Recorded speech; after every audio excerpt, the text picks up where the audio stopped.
Welcome into Boston Celtics Today by Chat Sports. I'm your host, Chase Sr. Coming your way on today's show, a loaded docket. Could the Celtics look to trade away Dennis Schroder? And could Jaylen Brown and Jayson Tatum, that marriage, be headed toward a breakup here over the next year or two? That's all coming your way. But we start off today's show with the latest on Dennis Schroder, who really the Celtics got at an absolute steal in NBA free agency. Of course, he had turned down that $84 million contract extension from the Los Angeles Lakers. Celtics able to get him on that one-year deal worth less than $6 million.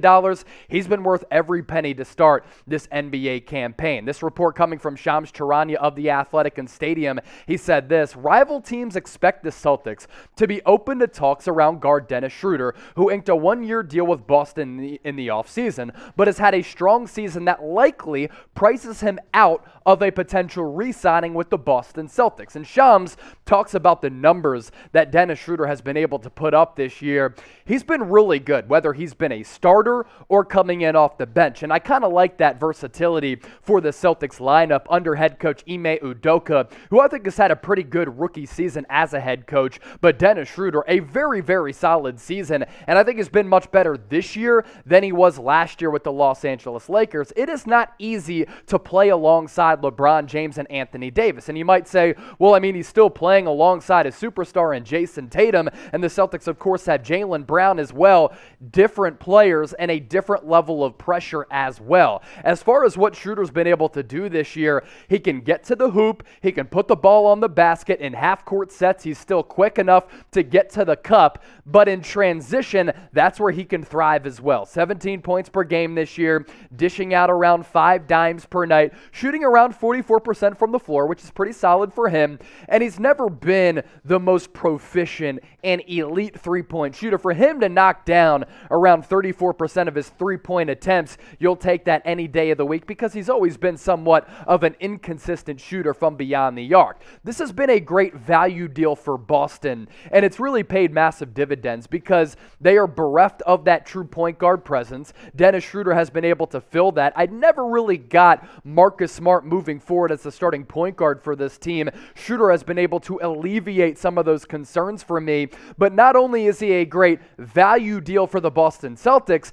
because he's on that good value deal, he's also a nice trade chip for other teams across the NBA. I mean, the Celtics have been floating around mediocrity and 500 for quite some time now. If they do decide to move Schroder for maybe a better piece that might improve their playoff odds this year or help them moving forward, who can be a cheaper option as well, I don't think it's asinine to explore a trade for Dennis Schroder depending on what you can get back. Here's the thing too, and Shams had alluded to it in that report. Because Schroder is having a monster season for his standards, is Boston going to be able to afford him after this big year? He turned down that $84 million contract extension from the Los Angeles Lakers. It was an all-time bad look, and we talked about it here on the channel. It was somewhat embarrassing for Dennis Schroder. So because he missed out on all that money, he is not going to miss out on another payday in NBA free agency after this year if that solid play does continue moving forward. So Celtics fans, the Celtics should do what? Type T for trade, type P for pass. This is going to be the pinned comment on today's video. So make sure you get those votes in the comment section right now. Interested to see what direction you think the Celtics should go in. Christmas right around the corner. We have a wonderful deal for you thanks to our friends at Fanatics. You want some fresh Celtic swag for yourself or somebody who you care about during the holiday season? All you got to do, enter that link down below, chatsports.com/Celtics hoodie. Really nice material on this thanks to our friends at Fanatics. It was $70. Now it's only $35. You don't often get really solid deals after Black Friday. This deal, it is killer. That link down below going to be available in the comment section as well as the description of this video. We continue to talk about Jaylen Brown trade rumors, and who knows if a Jaylen Brown trade is ever going to come to fruition? Who knows if it does when it happens? If it's this year, if it's next year, maybe even the year after that. But there is some writing on the wall among some reporters, among some front office executives, among some people who know this team very well and follow it closely. Kendrick Perkins has been talking about a potential Jaylen Brown trade for a little while now. So too is Jake Fisher of Bleacher Report, talking about the pairing of JB and JT and how long it is going to be able to last. Fisher on Bleacher Report saying this, quote, "I think this is definitely the beginning of the end for the Jayson Tatum Jaylen Brown pairing.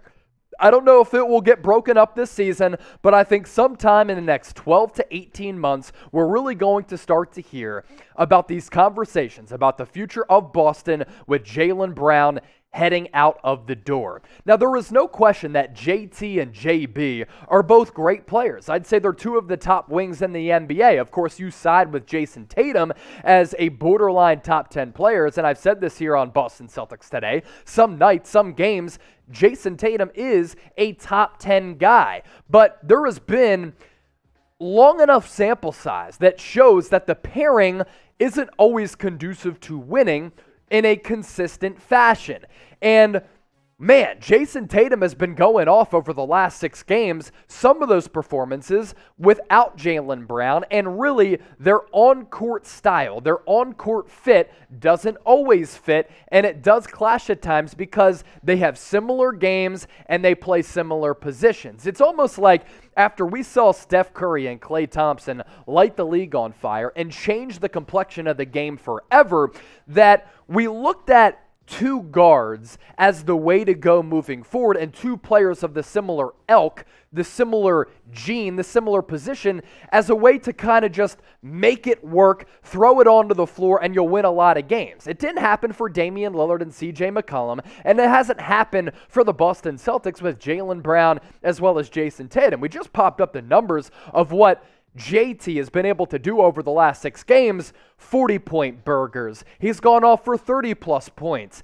If he can just be the go-to player on a team consistently and not always have to worry about clashing with Jaylen Brown, I think that might be able to bring the best out of Jayson Tatum, and that's when you can see him consistently become the most elite player on this team and be a guy who can really put the team on his shoulders and try to carry them on a deep playoff run and compete for championships on a year-out, year-in basis. So, I don't know. I'm not sure if it can work long-term because so far it really hasn't. Of course, they've had some playoff success, but the last couple of years, man, the Celtics have really just been an average team in the regular season with Jaylen Brown and Jayson Tatum. So do you think that Tatum and Brown can coexist long term?